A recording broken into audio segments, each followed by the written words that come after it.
Welcome to an audiobook entitled Parish Management and Operations, The Buck Stops Here, narrated by Catholic author Michael Brinda. We hope you enjoy the segment and find it useful in your ministerial work. Chapter 10, PMO and the Parish Mission Statement, a Codependent Relationship. I guarantee what follows will be new to most listeners, so please listen closely. Let's start here. What guidance or direction does the 1983 Code of Canon Law provide us concerning the creation of the Parish Mission Statement? None. Okay, let's try this. What guidance or direction does the United States Conference of Catholic Bishops, the USCCB, provide us concerning the creation of the Parish Mission Statement? None.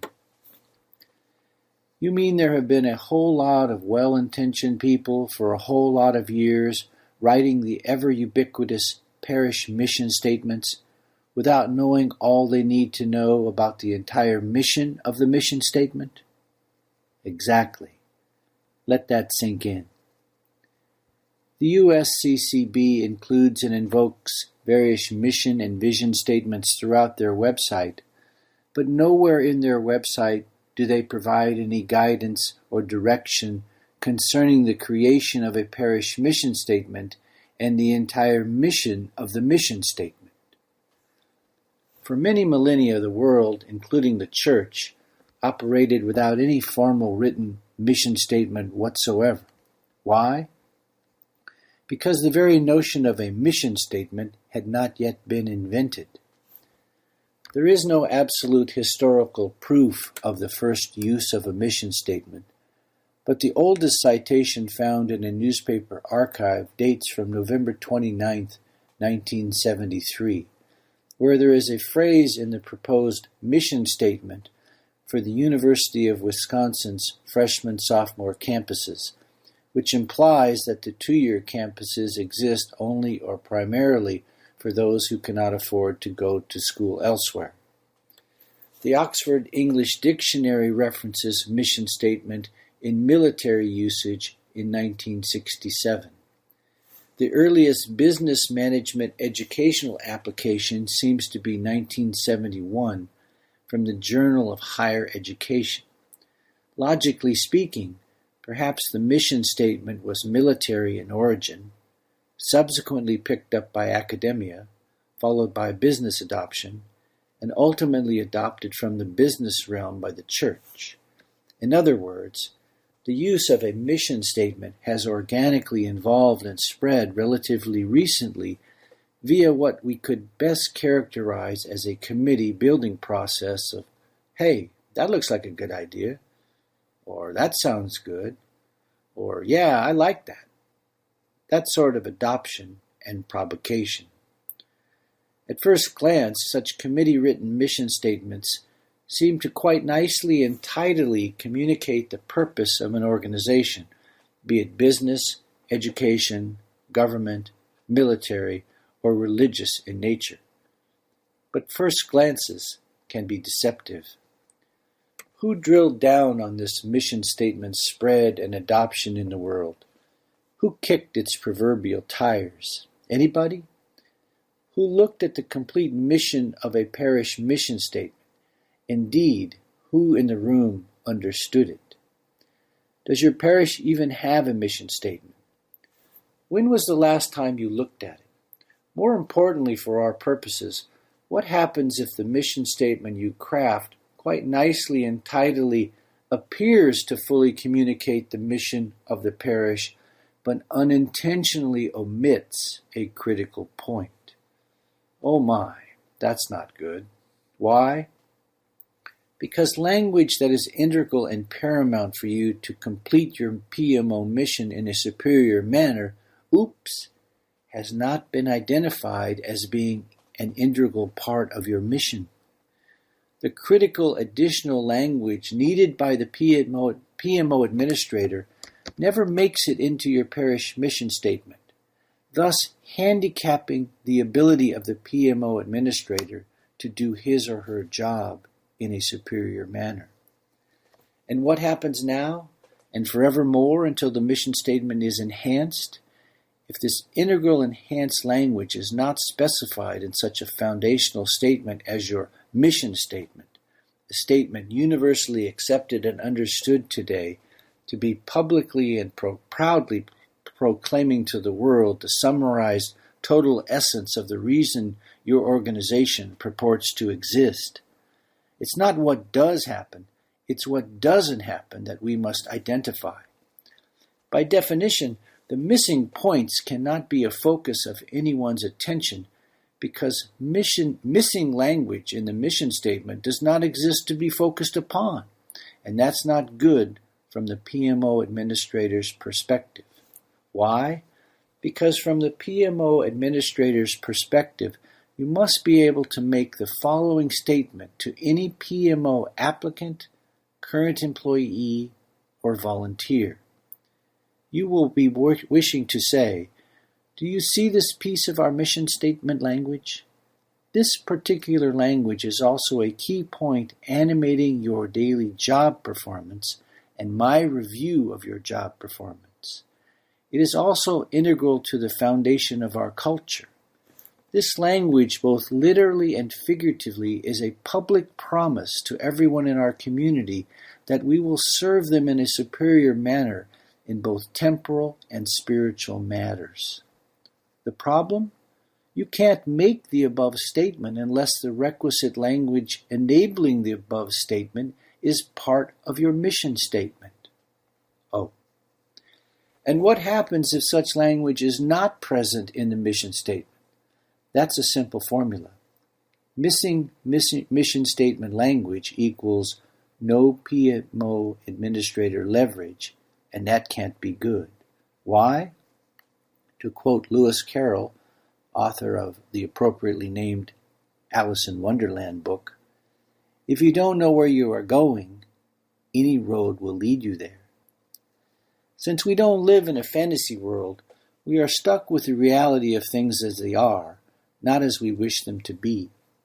So if we apply the sentiments animating Carroll's "any road will lead you there" statement, but apply them to the realm of missing critical language in the mission statement, what we stand to generate is a mental image whereby parish paid staff and volunteers are never fully clear, or perhaps never clear at all, that to reach their destination they must deliver the superior results that their parish mission statement publicly promised.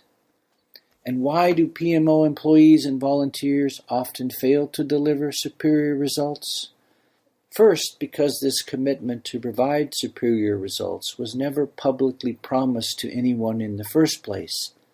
And secondly, because their training was poor to non-existent concerning their exact duties, responsibilities, how to perform them, how their work aligns with the larger mission of the parish, and most importantly, a simple but profound point.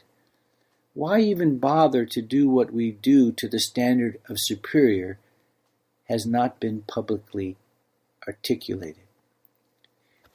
Therefore, it becomes a fair question to ask, how in the world can one serve the parish in a superior manner, not merely good enough, without an underlying written foundation of some sort that universally and publicly establishes the direction and core purpose of the organization? Answer: you can't.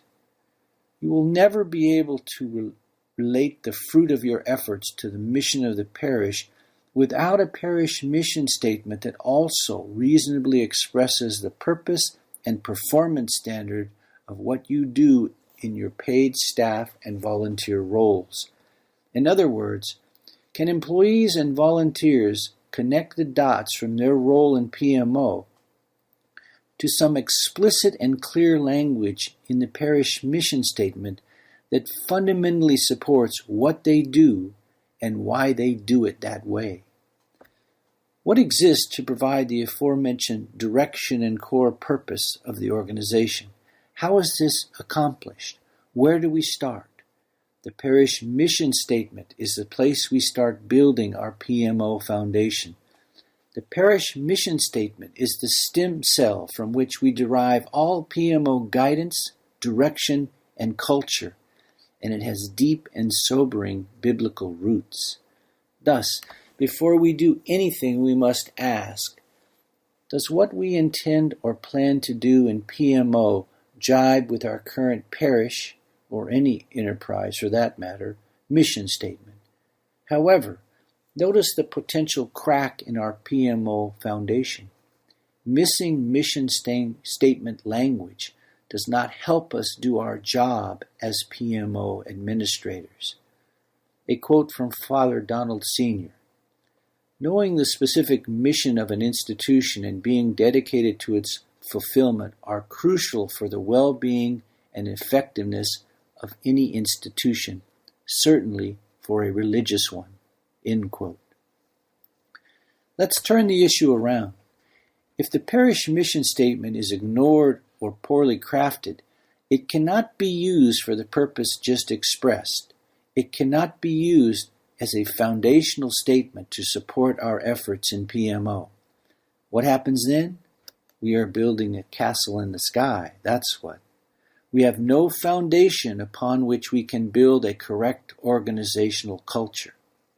As such, your PMO is potentially untethered from this core source of guidance, a properly constructed mission statement, something that you so desperately need in order for anyone to know, especially you as the parish administrator, if the work performed and service provided is in accord with anything, any objective performance targets whatsoever. Without a parish mission statement that includes some language, and it is brief language, that endorses and supports delivering superior PMO, you have no authority as the PMO administrator to do what you must do to build superior PMO. You are broken before you even start, and you will remain broken unless and until your parish mission statement contains the enhanced language necessary to provide the community with superior PMO. Why? Because if you cannot map the culture animating everyday PMO to the parish mission statement, you will have no way of measuring whether or not parish paid staff and volunteers, who no doubt look busy, are actually busy according to meeting the needs of those they exist to serve and promise to serve in a superior way. Why? Because you didn't publicly commit your PMO to serve anyone or anything to any standard, much less a superior standard, in your parish mission statement.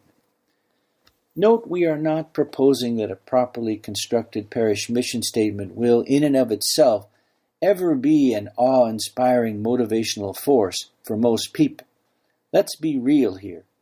The parish mission statement is something that is printed in the weekly bulletin or posted on the parish website and largely ignored, except when it is not ignored, except when it is needed by the PMO administrator to lean on. And when might the parish mission statement not be ignored, but leaned on instead? Whenever the PMO administrator needs to reference and invoke the specifically crafted language it contains that supports the goal of providing parishioners with superior service.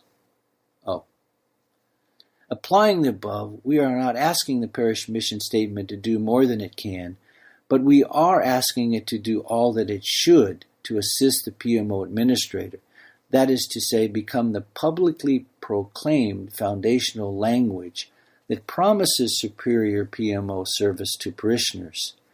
This very brief but critical enhanced language that supports delivering superior PMO is placed in the mission statement to inform the parishioner of our intentions, but primarily this language exists for the internal benefit of the PMO administrator, who needs this language to exist in order to properly hire, manage, motivate, and train PMO employees and volunteers.